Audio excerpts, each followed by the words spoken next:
Hey everybody, and welcome to episode 2 of the Dynamite Dunes playthrough.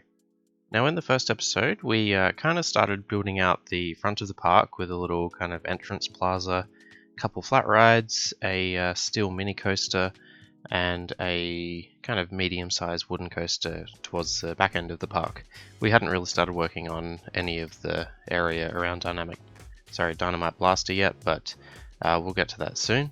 I asked for a name suggestion for the steel mini coaster, and a lot of people got back to me with some really good ideas for that. I ended up going with Powder Keg from Mark B. I think that really suited the kind of red and brown track that I had gone for originally. I did change the color of the coaster trains just a little bit to kind of make it more, fiery and explosive. But yeah, I think that was a really good name suggestion for that one, so thank you very much. Thanks to everyone else that gave me a suggestion as well. I'll most likely get around to using those other suggestions just for other rides in the park.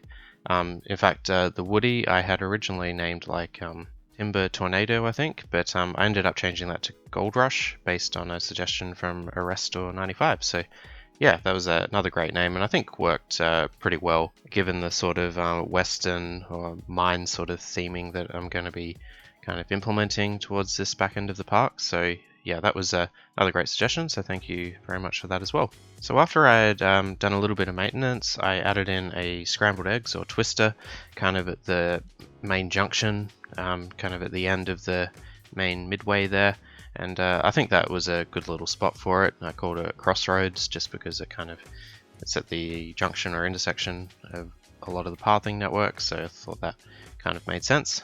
I then started work on the kind of little mini mine town that I was planning to build for a while, which is basically going to fill out the remainder of the space between the wooden coaster and Dynamite Blaster. I think that's a good little spot for it. So the first thing I did there was kind of build out a nice little car ride, just with kind of a simple layout, nothing too fancy. And I also got the kind of end section of the log flume that I wanted to build in as well.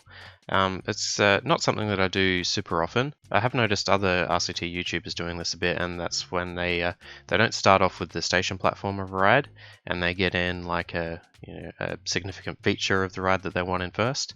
So that's kind of what I was going for there. I kind of just put in the main drop, I guess, or the climactic finishing drop that log flumes typically have. So got that in first, and then just wanted to make sure I got some good path interaction as well as a little bit of interaction with the car ride.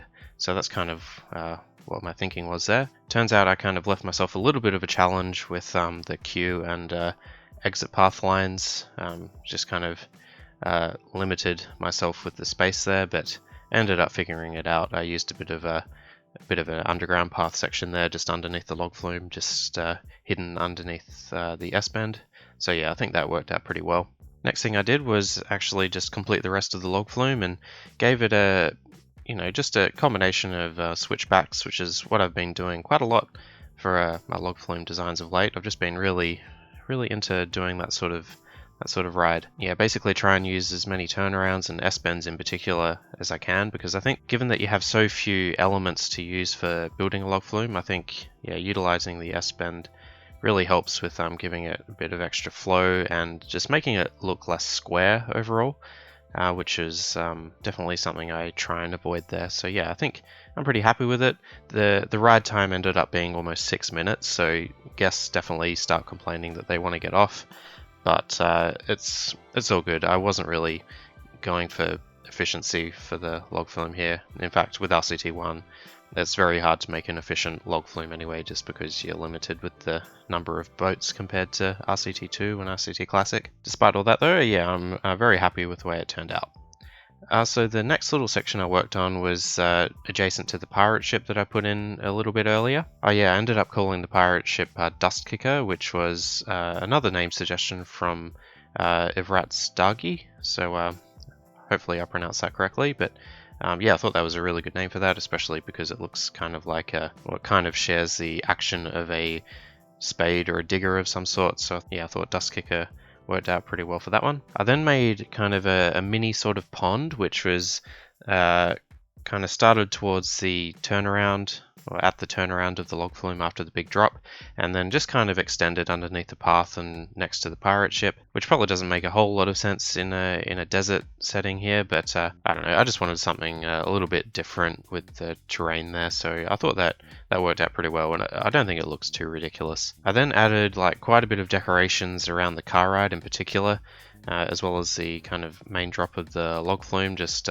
put in a few more trees around here just because there was some water present, so I thought that made sense. But yeah, really just spammed the mine theme set everywhere. Just tried to make use of the somewhat limited set of pieces just by rotating them. I just tried to make it kind of random but not too messy and cluttered, if that makes sense. And yeah, I think it turned out alright. There's just kind of stuff everywhere, but that's kind of the aim. It's meant to be a little mining town with kind of gear and equipment everywhere. So yeah, I ended up putting a Ferris wheel just kind of on top of the hill, overlooking the the main drop of the log flume and the car ride.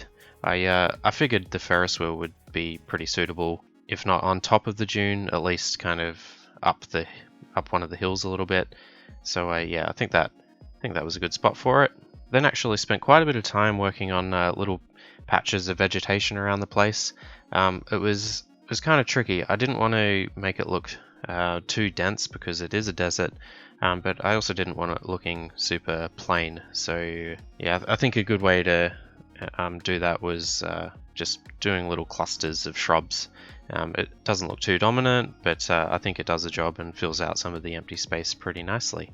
So yeah, that basically left the mining town or western sort of theme area pretty much done, and it was time to then move on to the next kind of big project, which was a nice big suspended swinging coaster.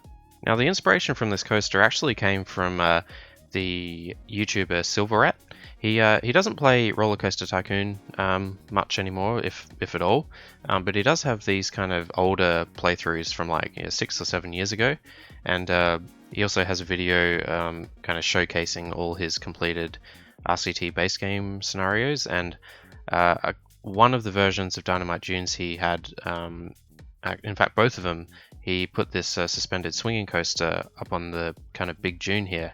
Now my layout's a bit different to both of the ones he created, but I definitely got a lot of inspiration from them, especially with the station platform location and then the lift hill kind of running perpendicular up the dune face like that. Yeah, I just thought it was a really nice way to kind of fill out this big space rather than just trying to awkwardly fit in flat rides and pathing around it. I think a big coaster out here kind of consuming most of this space made the most sense. So yeah, that's kind of what my thinking and inspiration was behind that one. Now the downside of creating a suspended swinging coaster is that it is one of the more expensive coaster types in the game, and I was somewhat limited on funds at this point, so yeah, just kind of had to wait around and build up the finances just a little bit, but in the meantime I was just building out fence work and started out the queue and exit path lines, as well as doing a bit of park maintenance, just like zoning stuff and whatnot. You may have noticed in the first episode I was really charging as much as I could for each of the rides, so I did have to spend a fair bit of time kind of monitoring that and managing the ride ticket prices, because as they get older the less you can kind of charge for them before people start complaining about the rides being too expensive. So yeah, just had to play around with that a fair bit, which was a little bit annoying, but I think worth it because it really did help build up the bank nicely.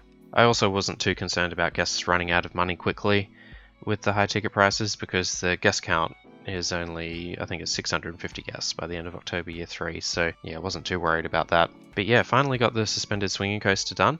I was really happy with the end product. Now, like most of my larger coaster designs, I do spend a little bit of time kind of off camera, kind of practicing the layout and just making sure that I, don't end up spending a ridiculous amount of money when I actually do it on the actual playthrough. So I did have a fair idea of what I was going to build beforehand, but did make a few small changes here and there when I actually did the recording. So yeah, it's a little bit slow in in places, but I think it's acceptable. I think most aerodynamic suspended swinging coasters, well, not most, but there's definitely some that are kind of on the slower side. So I wasn't too disappointed that there were a couple slower sections, and overall I just really like the final look of it, how it just kind of goes in and out of the terrain occasionally. There is a few tunnels, but I think it's got a nice flow and a fair amount of diagonal track and helixes, which I think always help. And the final thing I worked on for the episode was just mainly the decorations around the suspended swinging coaster. Again, kind of similar to the log flume, I just put a few clusters of shrubs and cacti around the place, and also used a few pieces of the Egyptian theming set, specifically those little stones. I think they work quite well, and they definitely add a bit of variety to the area. Oh, and the suspended swinging coaster I actually ended up calling Roaring Dust, which was another suggestion from over at Stargeese, so thanks very much for that one as well. Anyway, I think that's just about all we've got time for. Thank you very much for watching, hope you enjoyed the video, and look forward to hopefully seeing you in the next one. Alright, thank you very much, and cheers, bye!